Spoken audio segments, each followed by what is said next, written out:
toutes et à tous, je suis Chloé Lemont et je vous souhaite la bienvenue à l'émission Cette semaine dans Dautré. Durant cette émission, nous reviendrons sur des nouvelles marquantes de la dernière semaine. Donc, à l'affiche cette semaine, une entrevue avec Benoît Finlay, qui est comédien dans la nouvelle série Contre-offre présentée à Novo les mardis soirs. Il est également le concepteur de cette série et celui qui s'occupe du casting. Monsieur Finlay est également musicien et chanteur, donc il joue pour le groupe Bill Boquette. Le Centre de services sociaux et santé de Lanaudière a tenu son assemblée générale annuelle virtuellement le 25 janvier dernier. Donc, nous avons dressé un petit bilan de celle-ci.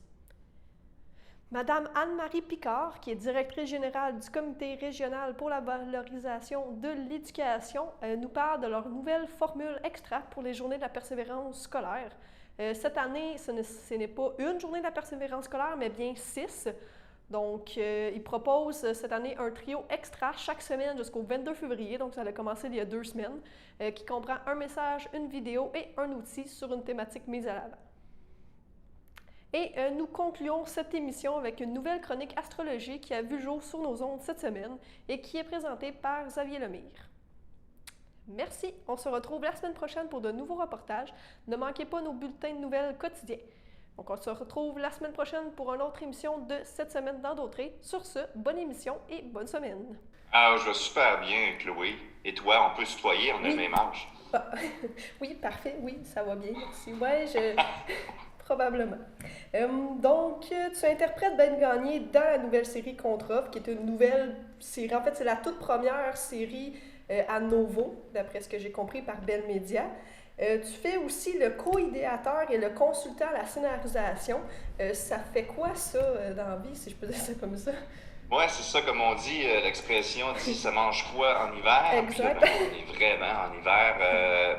Premièrement, oui, co-idéateur, il y a le terme aussi concepteur ou créateur, là, ça parle de la même affaire.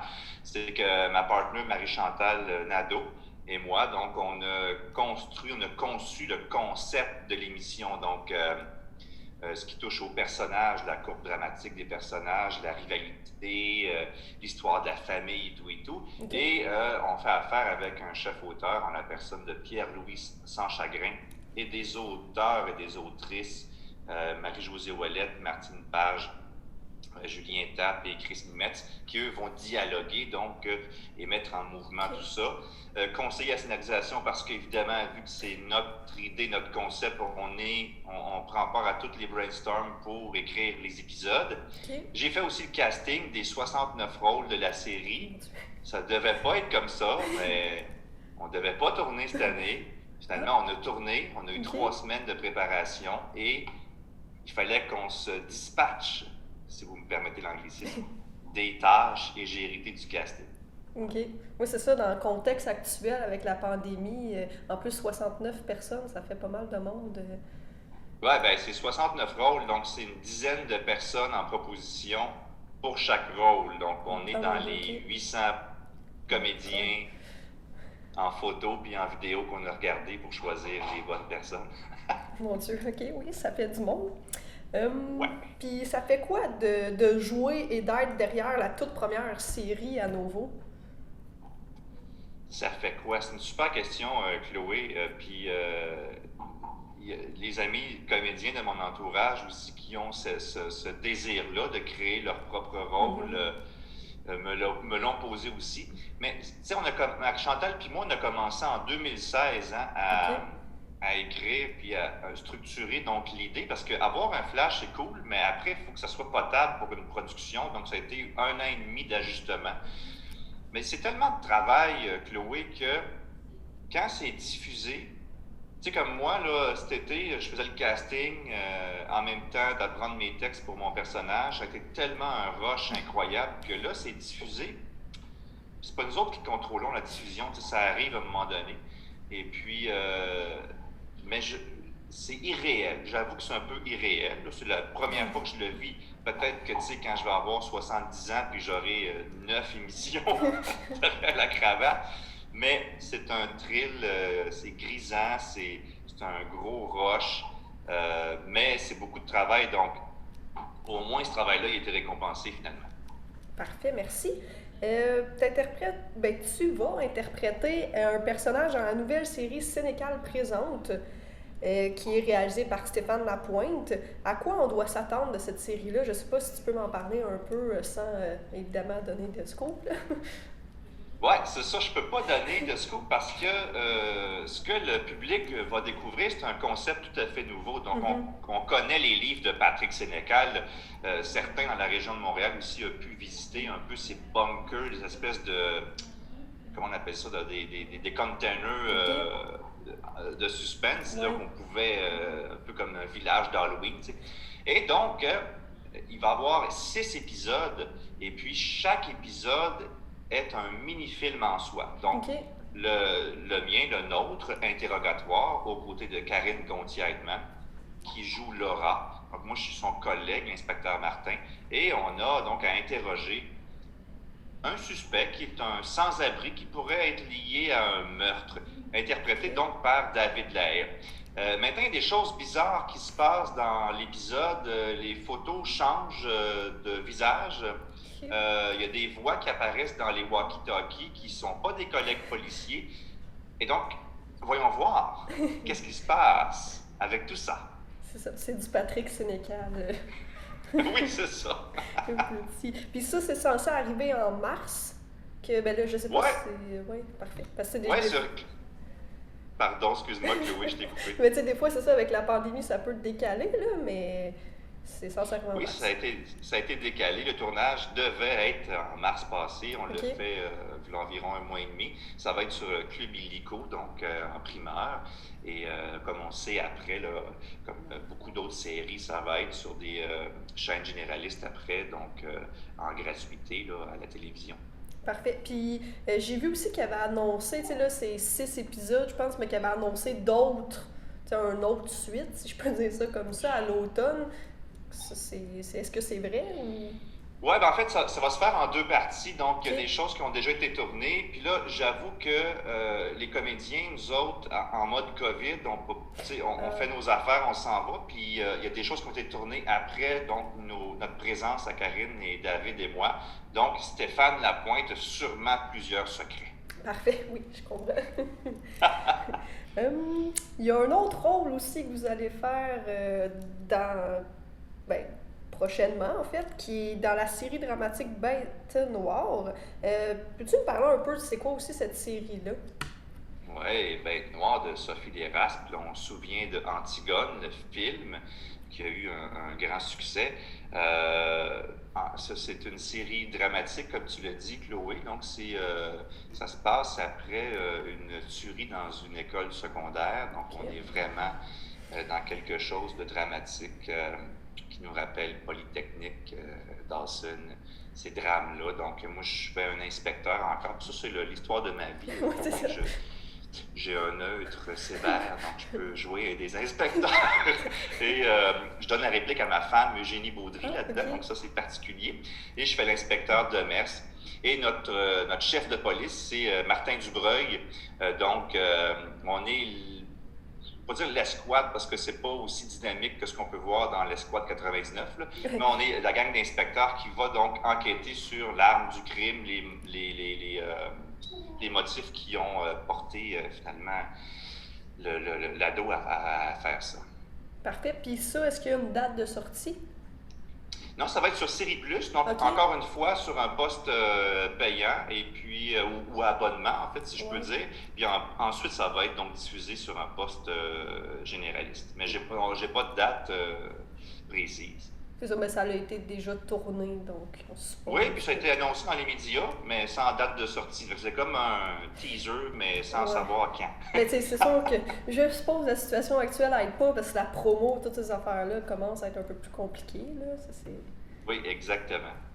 Oui, c'est une super entrevue. Moi, j'ai juste le goût de vous dire, encourager les créateurs du Québec. Il y a des super émissions qui sont commencées dès janvier. Il n'y en a pas eu beaucoup qui ont été tournées. Écoutez les dons. Là, on parle de la nouvelle mouture de Caméra Café, dans de beaux draps, et ma série Contre-offre avec Marie-Chantal Nadeau à 19h30, les mardis, sur le courtage immobilier avec Antoine Vézina, Marie-Soleil Dion, Pierre-Yves Cardinal.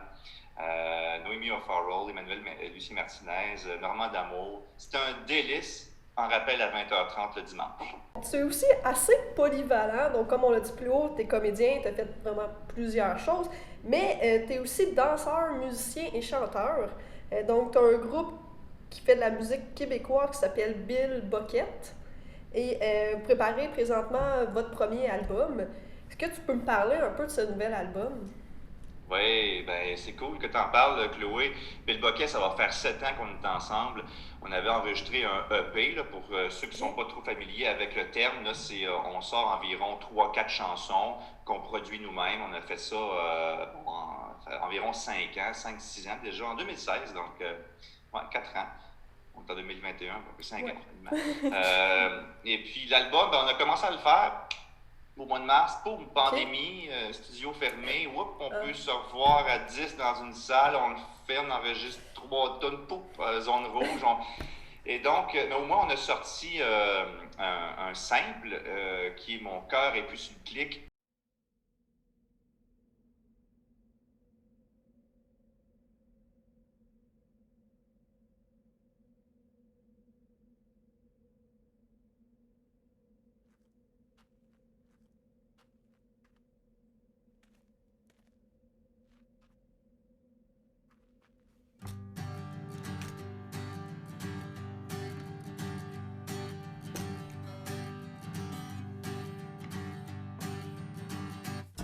Mon cerveau est en panique totale, comme un tremblement de tête constant. Je veux tellement pas te faire du mal. J'ai besoin de toi, j'ai besoin de temps. Mon cœur est plus sur le clic, comme si mon métronome manquait de batterie. Je le sens devenir pesant comme une tonne de briques. Je le sens se vider. Je t'aime pis je m'haïs. Ouais, mon cœur est plus sur le clic. Je veux me ratouiller clope, c'est des bonheurs. Je boirai jusqu'à oublier que j'ai eu tort. Je roulerai tout le pot de l'espace-temps. Puis je le fumerai pour tousser mes remords. Je fumerai tous les clopes du dépanneur. Mon cerveau est en panique totale, comme un tremblement de tête constant. Je veux tellement pas te faire du mal. J'ai besoin de toi, j'ai besoin de temps. J'ai dû pleurer la Méditerranée, j'ai dû penser 1000 fois à me sauver. Je sais, c'est pas très héroïque. Je voudrais me cacher, me sens trop petit. Ouais, mon cœur est plus sur le clic. Mais je nous fais confiance, on est plus fort. M'entends-tu, je crie ton nom de bord en bord. Si tu m'aimes encore après ce que j'ai dit, je te le dis. Si tu t'en crisses, je m'en crisse moi aussi. Je veux tellement pas que tu m'oublies. Me sens me vider, je t'aime pis je m'haïs. Embrasse-moi pis sors-moi d'ici.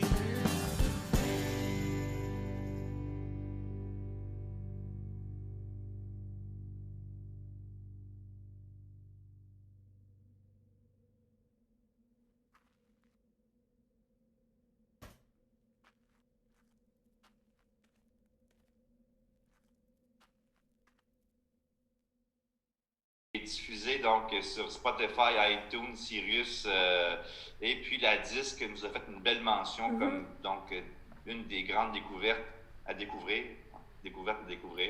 pour l'année 2021. Est-ce qu'il y aura des shows pour voir toutes ces tunes-là? Je sais pas. Oui, c'est ça. Je sais pas. On croise les doigts qu'on puisse effectivement retrouver un semblant de normal. Ouais. Sans que ça soit effectivement à 200 dans une salle, là, mais au moins. Oui, c'est ça. Moi, hier, j'ai vu un reportage sur un show, les Flaming Lips, qui faisait un spectacle dans des bulles.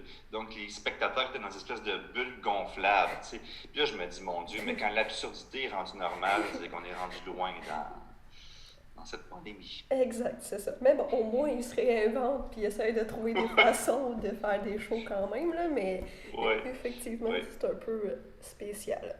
Lundi soir se déroulait via vidéoconférence la séance publique annuelle d'information du Centre intégré de santé et de services sociaux de Lanaudière, le CI3S. C'était évidemment, donc, on l'a dit, en mode virtuel.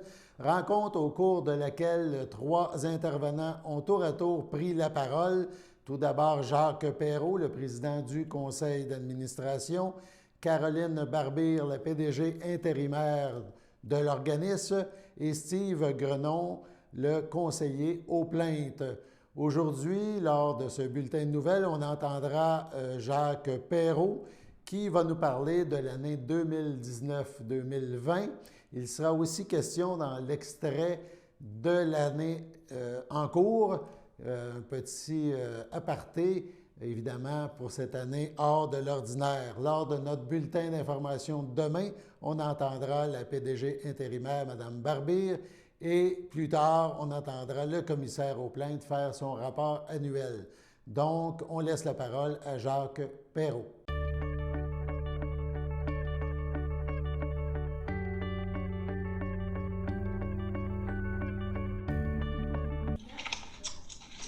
Alors, bonjour à toutes et à tous.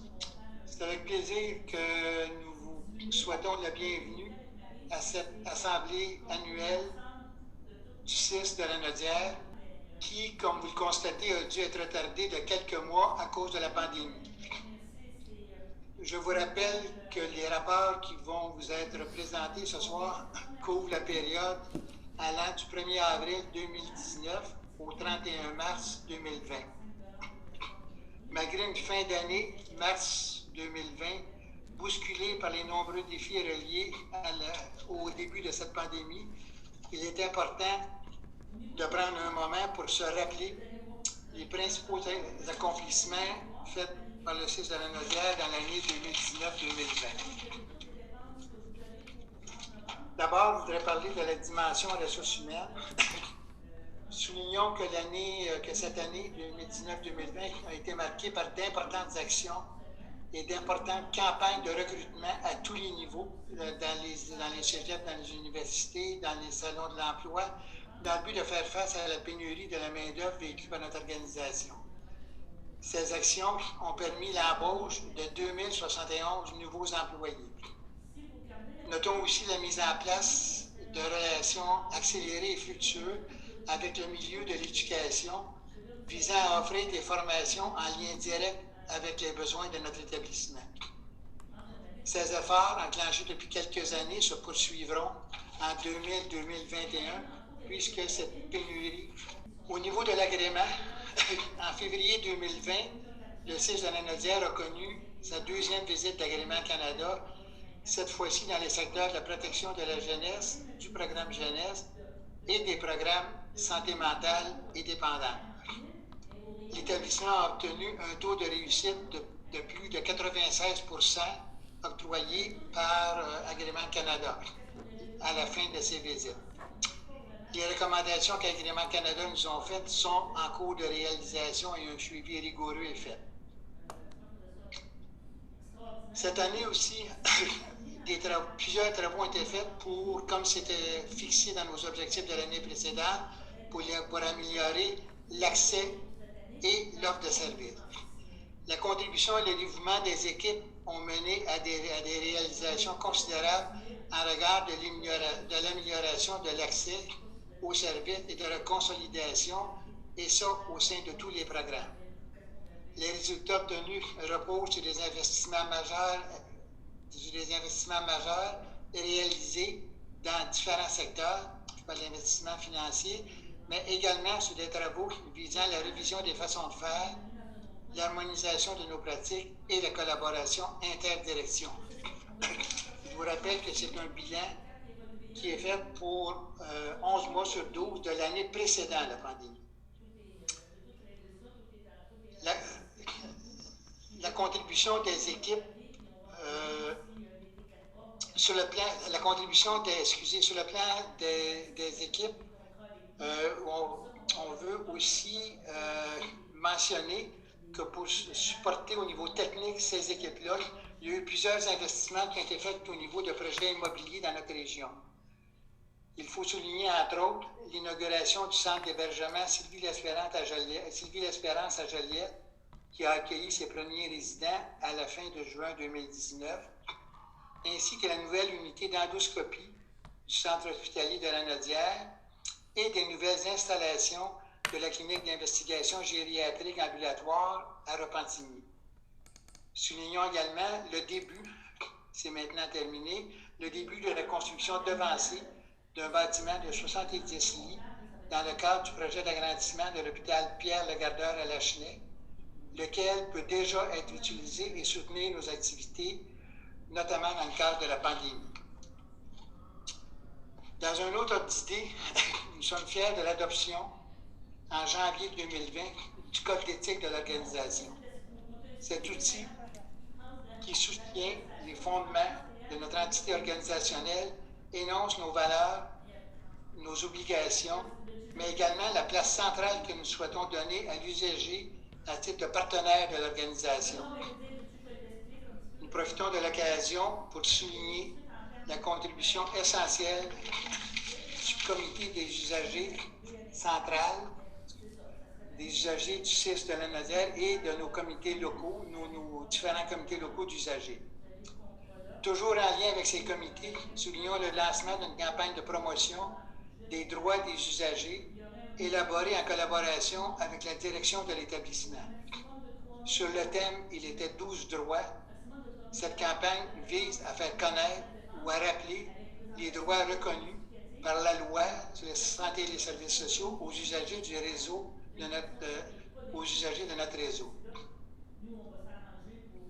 Il faut aussi souligner, avant de terminer, l'importance de nos liens de partenariat avec les différentes instances et les différents élus de notre région, avec nos collègues des milieux de l'éducation, de la justice, de la sécurité publique, de l'emploi, du développement régional et des affaires municipales, ainsi qu'avec l'ensemble des organismes communautaires de notre région. Nous souhaitons particulièrement remercier la Fondation pour le Nord de la Lanaudière et la Fondation Santé Sud de la Lanaudière. La première, c'était la Fondation pour la Santé du Nord, la deuxième, c'est la Fondation Sud de la Lanaudière et la Fondation Claude-Édouard Etu, Fondation des centres jeunesse, pour leur apport, pour leurs efforts et leur appui indéfectible qui soutiennent année après année l'amélioration et l'offre des services à la population de la région. M. Perrault a donc résumé l'année 2019-2020 au CI 3S Lanaudière, mais il s'est gardé un peu de temps pour donner un premier bilan de l'année qui est en cours, qui n'est pas terminée et évidemment qui a été marquée par la pandémie. On écoute ses propos. En terminant, vous me permettrez sûrement de sortir de l'année 2019-2020 pour dire quelques mots sur les 10 mois que nous venons de traverser. D'abord, en soulignant et en saluant le travail exceptionnel, extraordinaire, l'engagement, le professionnalisme de tous nos employés, personnel administratif, personnel clinique de toutes les professions, gestionnaires et médecins. Ils ont fait preuve durant cette dernière année ou ces 10 derniers mois et continuent à faire preuve d'une grande capacité d'adaptation, mais aussi d'un courage et d'une résilience hors du commun. Ils ont toute mon admiration et celle des collègues, des membres et de mes collègues membres du conseil d'administration. Nous tenons à les remercier bien sincèrement au nom du conseil et je me permets de dire au nom de la population de la région Lanaudière. Donc, il me fait plaisir là, de vous présenter le rapport annuel de l'exercice 2019-2020 sur la procédure d'examen des plaintes de l'équipe du commissariat. Donc, rapidement, la composition de l'équipe. Donc, l'équipe du commissariat aux plaintes et à la qualité de service est composée d'un ou une commissaire, 2 commissaires adjoints, 4 conseillères aux plaintes, 3 agentes administratives et puis 3 médecins examinateurs. Les fonctions du commissaire et de son équipe, donc assurer le respect des droits des usagers, leur satisfaction et le traitement diligent de leurs plaintes, intervenir de sa propre initiative lorsque des faits sont portés à sa connaissance ou lorsque des motifs raisonnables de croire que les droits d'usagers sont lésés. Donc, dans le jargon, c'est ce qu'on appelle le pouvoir d'intervention. Donner son avis sur toute question relevant de sa compétence soumise par le conseil d'administration ou les différents comités du conseil. Traiter les signalements en vertu de la loi sur la maltraitance pour protéger les aînés et toute personne adulte majeure en situation de vulnérabilité.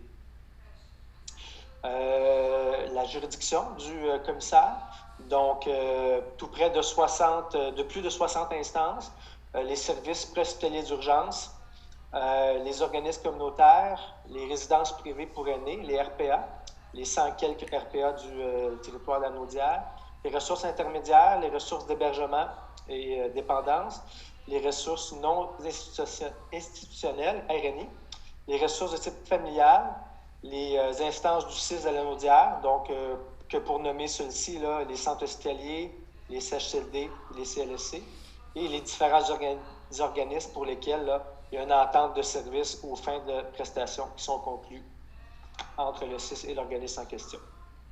Quelques statistiques. De l'ensemble des dossiers de plaintes traités ou dossiers d'intervention, au global, ça représente 2188 dossiers. Ça constitue une augmentation de 25 %. Au niveau des dossiers de plainte, on constate que pour l'exercice 2019-20, il y a eu 1178 dossiers de plainte, une augmentation de 4,4 % comparativement à l'année précédente. Au niveau des interventions, des 222 dossiers, 93 % d'augmentation. Les assistances, une augmentation de 34 % avec 561 dossiers. Les consultations, une augmentation de 67 % et au niveau des signalements de maltraitance, ça représente une augmentation de 300 %, donc 152 dossiers, ce qui semble substantiel, considérant que la loi sur la maltraitance était quand même assez nouvelle. Je ne peux pas conclure qu'il y a plus de maltraitance, mais simplement que les signalements sont maintenant compilés et reçus par l'équipe du commissariat aux plaintes. Donc, là, je vous ai fait part des pourcentages d'augmentation. Les différentes instances divisées par les plaintes, en ordre décroissant, donc les missions hospitalières pour 49 % des plaintes, suivies par les missions d'hébergement, les CHSLD. Par la suite, la DPJ, Enfants en protection de la jeunesse, la direction de la jeunesse également. Mission CLSC, les autres instances, pour 5,6 %. Les RPA, les résidences privées, 3,5 %. Les missions de réadaptation et les missions ressources intermédiaires de type familial pour 2,12 %. Les motifs de plainte traités concernaient, dans 32 % des cas, les soins et services dispensés, l'accessibilité dans 29 %, l'organisation du milieu des ressources matérielles dans 13 %, les relations interpersonnelles dans 12 % des cas, les droits particuliers dans 5,8 % et les aspects financiers 4,7 %, que ce soit des certaines facturations, perte d'objets, réclamations, etc. De tous les motifs de plainte traités, autant au niveau des plaintes et des interventions, 1360 motifs, 365 ont culminé avec une mesure, donc des recommandations. Pour 789 motifs de plainte, il n'y a eu aucune recommandation faite par l'équipe du commissariat et 206 motifs de plainte n'ont pas été complétés, soit pour rejet après examen sommaire, abandonné par le plaignant ou l'usager, refusé, cessé ou résolu en cours d'examen, avant la fin de l'examen de la plainte. Les mesures correctives ou recommandations, donc, comme je mentionnais, 1603 motifs de plainte et d'intervention, pour lesquels 435 mesures d'amélioration ont été proposées par l'équipe du commissariat. De ces motifs, 189 mesures ont été faites à une portée individuelle, c'est-à-dire qu'ils visaient plus particulièrement une situation particulière ou une personne. Un total de 10 dossiers a été dirigé aux directions concernées pour études disciplinaires. 246 mesures étaient à portée systémique, c'est-à-dire qu'ils visaient l'ensemble ou une grande partie de l'organisme ou de la direction concernée. Les délais de traitement maintenant, près de 88 % des plaintes ont été conclues dans le respect du délai prévu par la loi de 45 jours, ce qui constitue une amélioration par rapport à l'année précédente. L'année précédente, le délai était de près de 81 %. Le délai moyen des traitements des dossiers, 25 jours. En ce qui concerne le recours au protecteur du citoyen, 35 dossiers ont été transmis au protecteur, comparativement à 46 pour l'année précédente. Des 44 dossiers conclus au protecteur, 39 n'ont pas fait l'objet de recommandations, 5 ont fait l'objet de recommandations. Les principaux secteurs visés par les plaintes dirigées en deuxième instance, les CHSLD, les centres jeunesse, le centre hospitalier, les ARI et CHSLD, les organismes communautaires, le Myriade, le mécanisme d'accès à l'hébergement, les guichets d'accès à un médecin de famille, et puis les CLSC. Maintenant, la portion des plaintes médicales. 133 plaintes ont été transmises aux médecins examinateurs, ce qui constitue une augmentation de 2 %. 199 plaintes ont été conclues. 28 plaintes demeurent en attente à la fin de l'exercice, ce qui constitue une nette diminution par rapport à l'année précédente. 10 dossiers ont été transmis pour examen au comité de révision, ce qui constitue une diminution également comparativement à l'année précédente. Les motifs de plainte pour les plaintes médicales concernaient dans une forte proportion les soins et services dispensés, suivi des relations interpersonnelles, l'accessibilité et puis tout autre motif, dont l'aspect financier, règles et procédures, confidentialité ou autres informations. Les recommandations maintenant des médecins examinateurs. 199 plaintes médicales conclues ont fait l'objet de 41 mesures correctives ou recommandations pour améliorer soit l'attitude des professionnels concernés par les plaintes ou la qualité des soins et services dispensés. De ces plaintes, 19 ont été acheminées vers le Conseil des médecins, dentistes et pharmaciens à des fins d'études disciplinaires. Maintenant, le comité de révision. L'objectif, en fait, du comité de révision, confirmer les conclusions du médecin examinateur, requérir du médecin examinateur un complément d'examen, le cas échéant, recommander au médecin examinateur ou aux parties elles-mêmes toute mesure visant à la réconciliation, puis acheminer la plainte au comité de discipline, le cas échéant. Les activités du comité de révision, 10 dossiers ont été analysés par celui-ci, dont 2 ont été conclus avec une demande de complément d'examen. Aucun dossier a été acheminé vers le CMDP pour étude à des fins disciplinaires par le comité de révision. Quelques mots sur la loi, en vertu de la loi sur la maltraitance, les signalements de maltraitance à proprement dit. Donc, la loi adoptée le 30 mai 2017, différentes mesures visant à prévenir la maltraitance envers les personnes âgées vulnérables ou à lutter contre celle-ci. La loi prévoit toujours 6 mesures. L'adoption obligatoire d'une politique. La politique au sein du CIS est adoptée. Bonification du rôle du commissaire aux plaintes, proprement dit la réception et le traitement des signalements. Possibilité de lever la confidentialité ou le respect professionnel lorsqu'il y a un risque sérieux de mort ou de blessure grave. La protection contre les représailles et l'unité de poursuite pour les signalants, la personne signalant. Donc, la réglementation de l'utilisation de caméras ou d'autres mécanismes de surveillance, particulièrement dans les CHSLD ou autres milieux de vie. Mise en place d'une entente cadre nationale et de processus d'intervention concerté pour lutter contre la maltraitance. Ça aussi, ce processus et cette entente cadre est en vigueur. Et les signalements obligatoires de certaines situations de maltraitance. L'obligation de signalement concerne 2 cas de figure pour les personnes hébergées en CHSLD ou pour les personnes sous tutelle ou curatelle à l'égard desquelles un mandat de protection est homologué. Donc, la loi vise tout prestataire de services de santé et de services sociaux ou tout professionnel au sens du Code des professions, l'obligation par le commissaire ou son équipe de prendre les mesures nécessaires pour protéger l'identité du signalant. Donc, on conserve la confidentialité du signalant. Quelques statistiques sur le nombre de signalements reçus par l'équipe.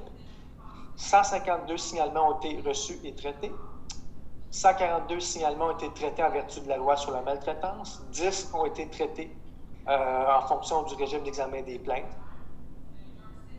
Vous voyez la déclinaison du nombre de signalements, donc du type de signalement, je dirais. 62 signalements pour de la négligence matérielle ou financière, 37 pour de la négligence ou violence psychologique, 37 signalements maltraitance, négligence, violence physique, 9 signalements pour de la maltraitance organisationnelle, 3 signalements pour de la discrimination ou de l'agisme, 3 signalements pour de la maltraitance sexuelle et 3 signalements pour violation des droits. Donc, au total, 36 mesures ou actions ont été posées en collaboration avec les différentes directions, que ce soit la direction du soutien à l'autonomie et des personnes âgées, la direction du programme déficience intellectuelle ou les autres directions de la qualité pour faire cesser la maltraitance. Le traitement des signalements a conduit à des mesures de protection pour les victimes et dans 5 dossiers, à des mesures disciplinaires auprès des employés lorsque la maltraitance était faite par un membre du personnel du CIS. Provenance des signalements, la communauté ou une tierce personne, 61 signalements, CHSLD, 54, les RPA, 26, le CHDL, 21, le centre hospitalier, le Gardeur, 19 et les CLSC, 12.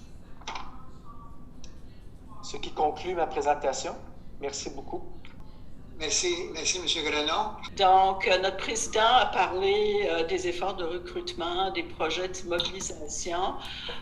Moi, je souhaite mentionner que la région de Lanaudière a reçu du financement additionnel assez considérable, 34 millions d'ajouts de financement additionnel qui touchent toutes les catégories et secteurs d'activité, en allant du volet CHSLD au volet soutien à domicile, le volet du milieu hospitalier, les médicaments, donc les jeunes en difficulté, la DPJ, la santé mentale et dépendance.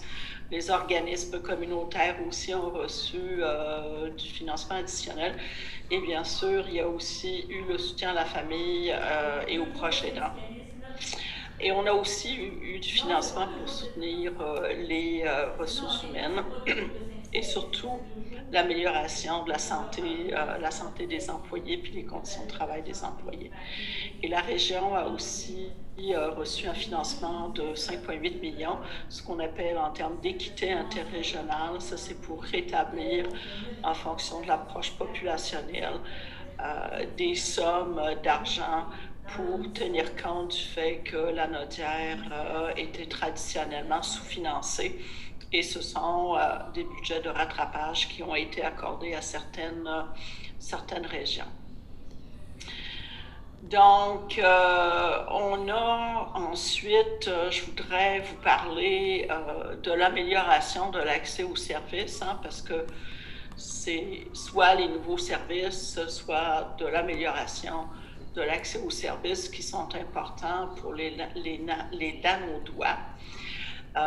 Donc, au niveau, on a consolidé des trajectoires de soins et de services pour rendre ça plus facile pour les familles et les patients et les citoyens, parce que des fois, il est difficile de naviguer dans nos établissements et dans les différents programmes. Donc, il y a eu des améliorations notables pour simplifier les trajectoires de soins. Au niveau des services de proximité, on est fiers d'annoncer qu'on a accueilli 8 nouvelles candidates d'infirmières praticiennes spécialisées Donc, doté au 31 mars 2020, on avait 41 postes qui étaient dotés, mais sur un total de 52 postes autorisés. Donc, c'est quand même un apport considérable à la pratique de soins infirmiers. Soutien à domicile, bien, le soutien à domicile, avec le financement qui a été accordé, il y a eu une augmentation de près de 30% du nombre d'heures de services accordés et on a pu rejoindre 4% de personnes de plus pour leur donner des soins à domicile. Donc, ce sont d'excellentes nouvelles. Et lorsqu'on regarde le volet infosocial, le 8-1 d'infosocial, on a pu vraiment maintenir un bon délai moyen de réponse en deçà de 4 minutes. L'établissement a accueilli au niveau de la cancérologie 3 nouveaux oncologues, un au CHDL et 2 à l'hôpital Pierre-Le-Gardeur. Et ça aussi, ce sont des acquisitions importantes pour permettre le dépistage du cancer et particulièrement la mise en application du programme québécois de dépistage du cancer colorectal. Au niveau des services préhospitaliers d'urgence, le ministère a accordé 4,8 millions de plus afin d'améliorer le volet de l'efficacité des ambulanciers dans le nord du territoire. Et le secteur de Terrebonne a bénéficié d'un ajout de 3 ambulances aussi. Donc, ça a permis d'intégrer 17 520 heures supplémentaires de services par année, ce qui est quand même intéressant. Il y a une clinique de la douleur qui a été mise en place, qui était très, très, très attendue. Et donc, ça aussi, ce sont des améliorations importantes. Il y a eu aussi des modifications d'offres de services pour les personnes âgées en perte d'autonomie. Il y a eu le dévoilement d'une charte de milieu de vie au niveau de l'hébergement. On a introduit en milieu hospitalier les infirmières auxiliaires en natalité à l'hôpital Pierre-Le-Gardeur. Et on a aussi travaillé une stratégie de dépistage du cancer du sein dans une nouvelle perspective. On a été choisi avec la capitale nationale pour participer à un projet spécial d'intégration et d'implantation d'une nouvelle stratégie de dépistage du cancer du sein.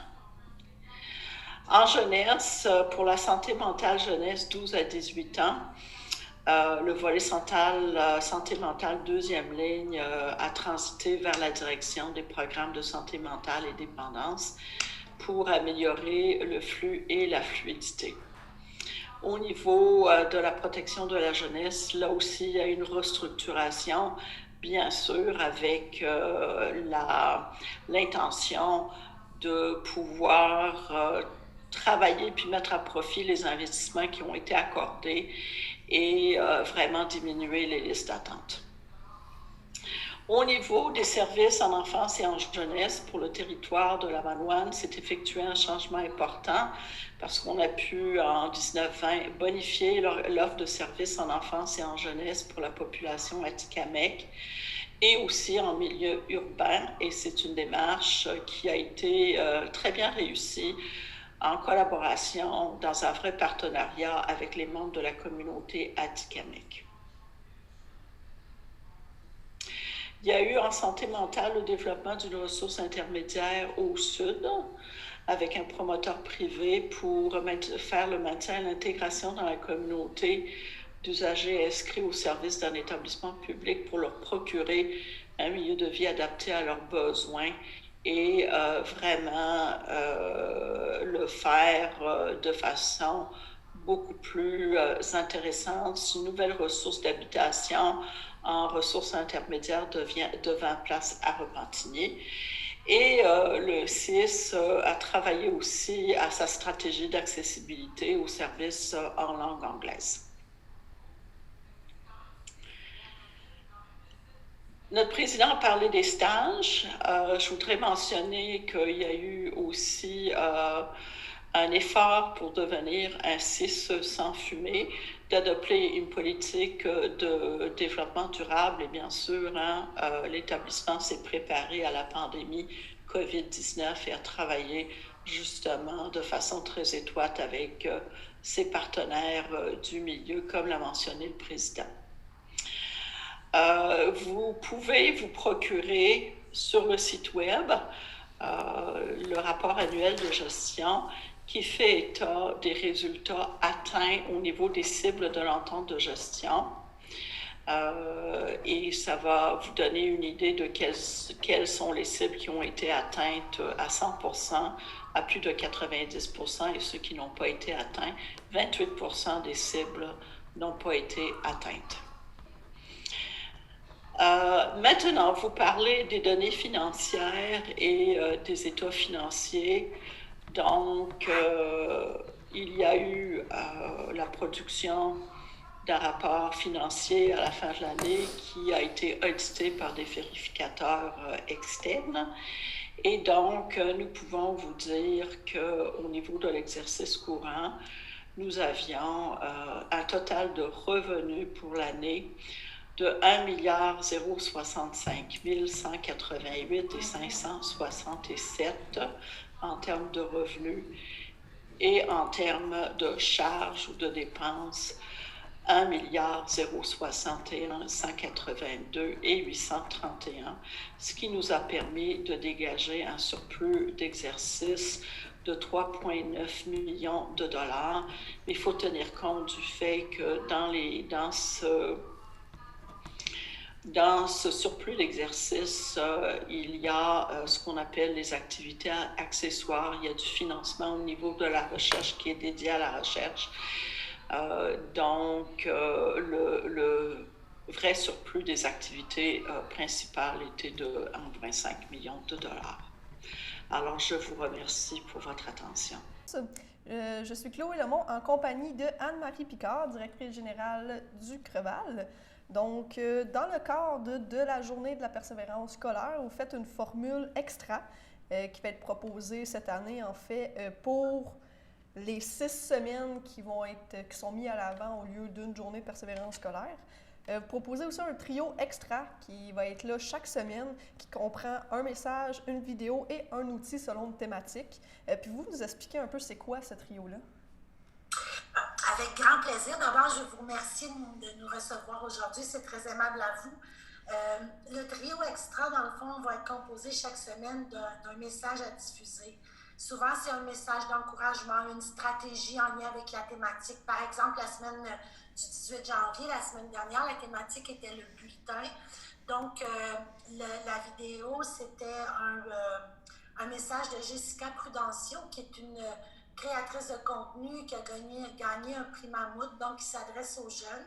La vidéo à regarder, c'était Hugo Lapointe, un psychoéducateur, qui répondait à des questions autour du bulletin. Donc, comment un parent doit accompagner ou peut accompagner son enfant là, quand le bulletin arrive, comment réduire l'anxiété autour du bulletin, quels défis se donner selon la situation de notre enfant. Donc, c'est une courte vidéo là, je crois que c'est une dizaine de minutes et fort utile. D'ailleurs, les commentaires qu'on a sur notre Facebook le confirment. Et l'outil à expérimenter, c'est une carte d'encouragement virtuel. Okay. Il faut savoir qu'il y a eu un sondage fait en 2018 auprès de jeunes qui avaient des difficultés à l'école. Donc, soit qui avaient déjà décroché ou qui avaient pensé à décrocher ou qui faisaient un retour à l'école. Et 32% d'entre eux ont affirmé que les encouragements qu'ils ont reçus ont fait une différence dans leur décision là, de rester à l'école. Fait qu'on a l'impression des fois que nos petits gestes n'ont pas grand effet, mais au contraire, souvent ça peut être l'étincelle qui fait la différence pour une personne.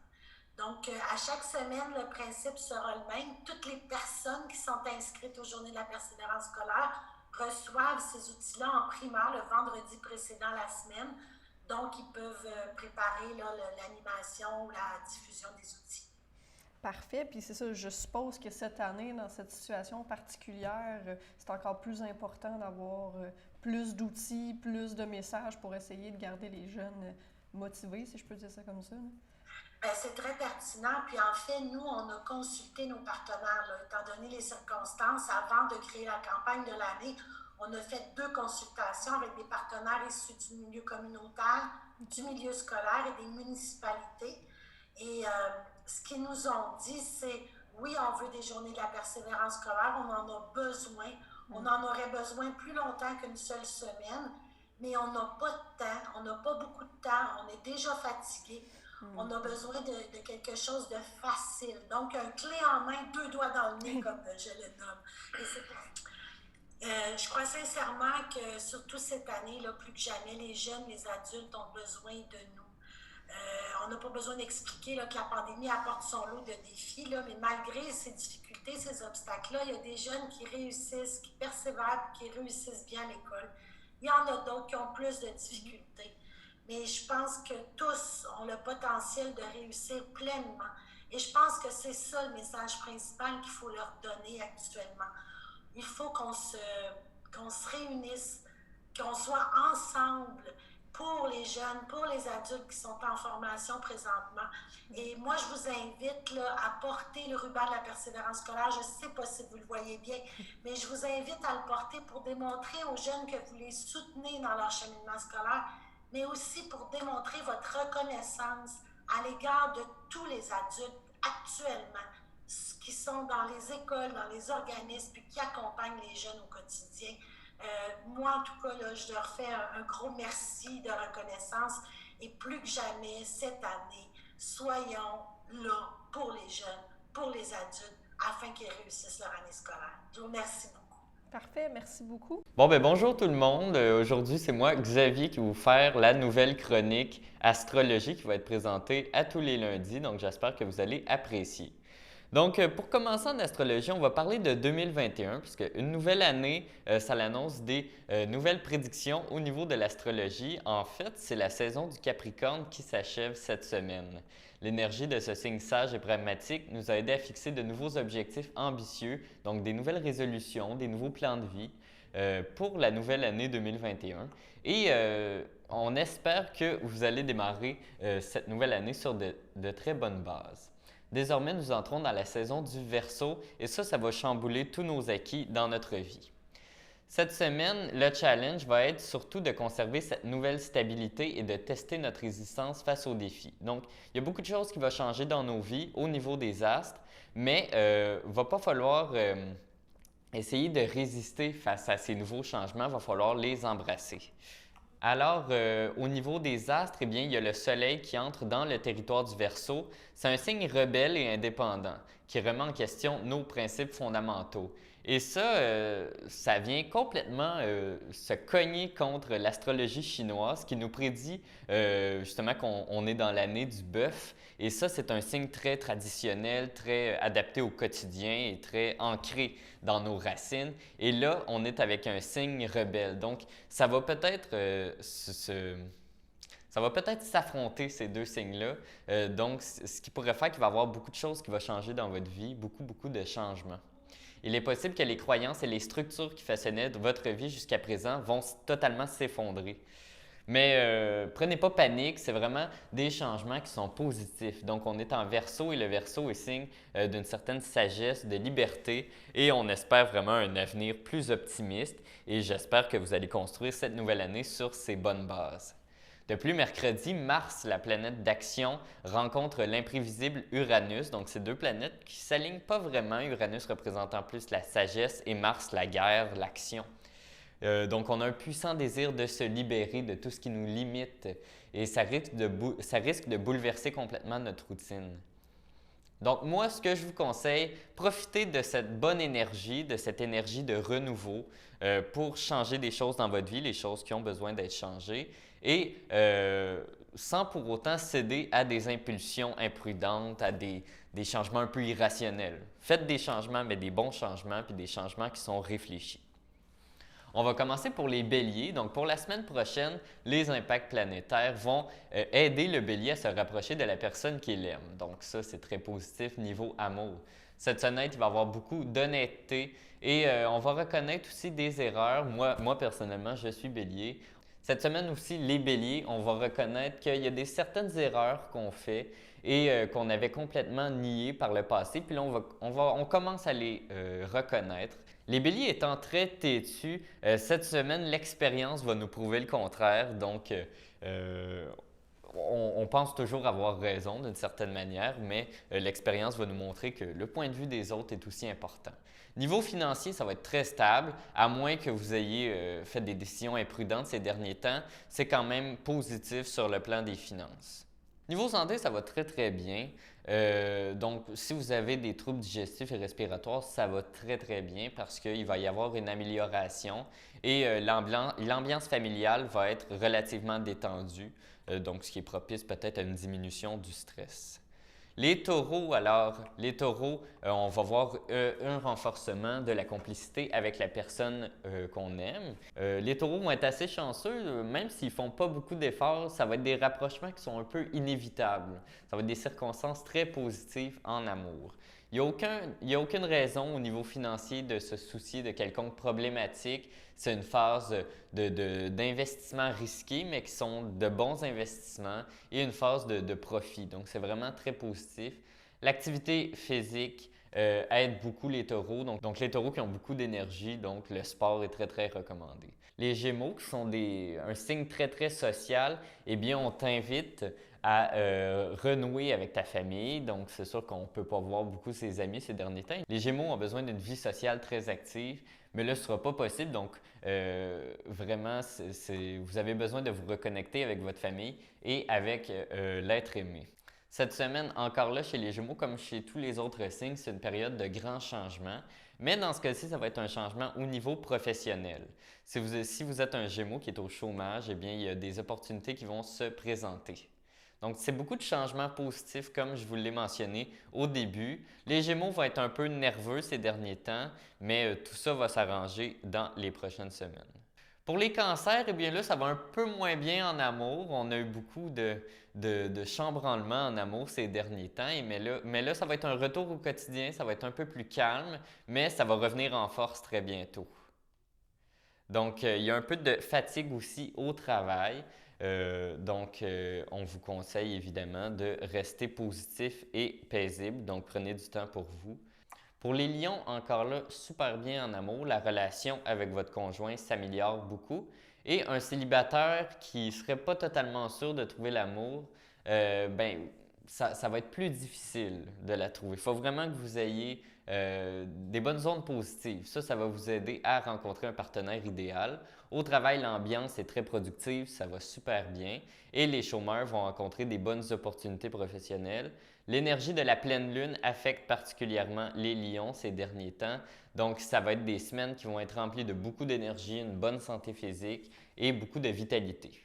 Donc, les balances commencent la semaine de manière assez intense. Il y a beaucoup de choix à faire, surtout au niveau amoureux. Donc, il faut repenser sa manière de vivre en amour parce que ces temps-ci, il y a beaucoup de questionnements qui se font, mais une recherche d'harmonie est vraiment la clé du succès en amour pour vous.